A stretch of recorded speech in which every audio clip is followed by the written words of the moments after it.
Hello Malimi! Welcome to my vlog. Ito nga, dahil nga dito lang ako sa bahay at ang ginagawa ko ay mag-aalaga lang ng mga anak ko.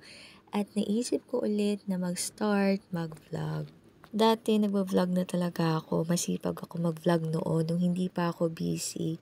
At dahil nga marami ako napapanood at na-inspired ako sa mga full-time mom na nasa bahay lang, pero ngayon, successful na sila sa pag-vlog nila sa Facebook. At ngayon ay mga content creator na at mga TikTok affiliate pa. Kaya nga mga nakapag-isip ako na magsimula ulit mag-vlog. Susubukan ko ulit makakapag-film o makapag-edit ng mga videos ko kahit na napaka-busy ko ngayon sa bahay, lalo na meron akong baby. Gustong-gusto ko talaga makapag-edit ng mga videos kaso lang hindi ako makagawa, lalo na yung voice over kasi nga napakaingay dito sa lugar namin. Kaya nga yung oras ng pag-voice over ko ay madaling araw kasi nga tahimik yung mga manok, yung mga dumadaan na sasakyan, at mga asong tahol ng tahol. Kaya nga mga sana supportahan niyo ako dito sa pagsisimula ko ulit mag-vlog. Itatry ko ulit makapag-create at mag-edit ng mga videos na i-upload ko dito. Kapag tulog na si baby, saka ko nagagawa yung mga gawaing bahay at ito ngang pag-i-edit ng aking video. Na-inspired talaga ako sa mga mami na nag-vlog, lalo na sa Facebook at mga nagti-TikTok affiliate.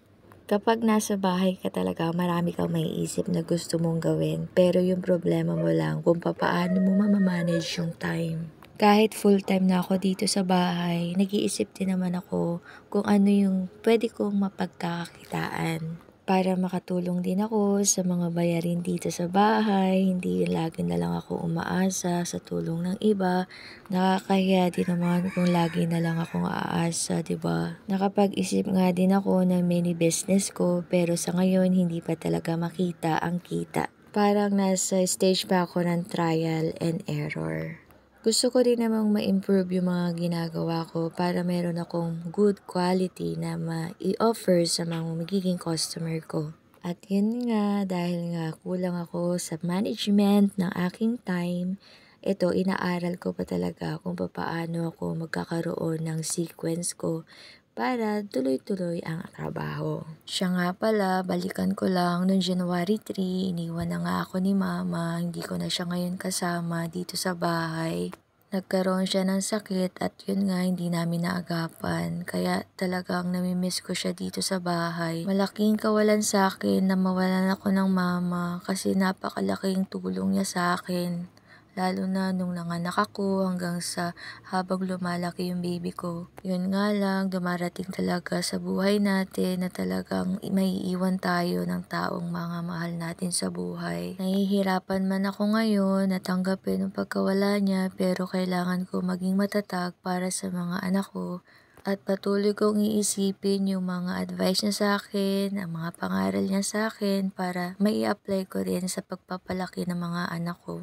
At ito nga, yung mga damit na naiwan ni mama ay nilabahan ko na din para bago ko itago sa box ay malilinis na ito. Kaya nga simula ngayon, kailangan ko magpakatatag at mag-isip ng mga paraan kung paano ko maitataguyod ang aking mga anak nang walang kasamang mama. Nasanay talaga ako nakasama kong si mama dito kasi ever since na nag-asawa ko, dito ako nakatira sa bahay nila at kasama ko siya at siya ang nag-alaga sa firstborn ko at mga ilang buwan lang din yung naalagaan ang bunso ko. Kaya nga hindi ko na napagpatuloy yung career ko na maging caregiver kasi nga hindi ko na maiiwan ang mga anak ko. Wala na akong mapag-iiwanan. Kaya ngayon tanggap ko na sa sarili ko na talagang dapat maging full-time mama na ako at makabawi sa mga anak ko, lalo na sa panganay ko dahil 1 month pa lang siya ay iniwan ko na siya dahil ako ay nagtatrabaho.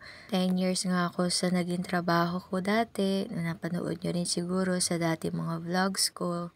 Pero nag-decide ako mag-resign year 2022, wala na akong trabaho. Nagplano nga akong mag-abroad pero hindi pala para sa akin yung abroad dahil hindi naman natuloy yung mga planong yun.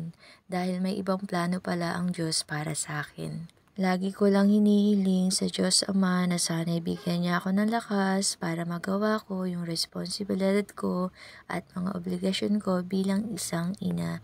At ito nga, isa sa mga magiging kabisihan ko ngayon ay ang pag-edit ng mga videos. Sana makapag-film ako at magkaroon ako ng time na mag-film at may upload ko ito.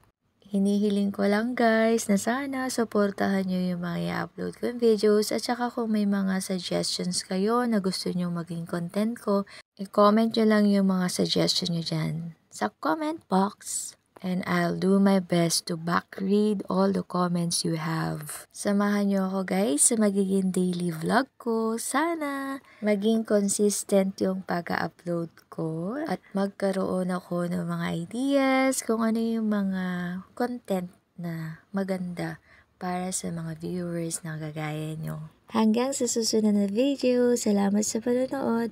Please follow, like, and share. Thank you for watching!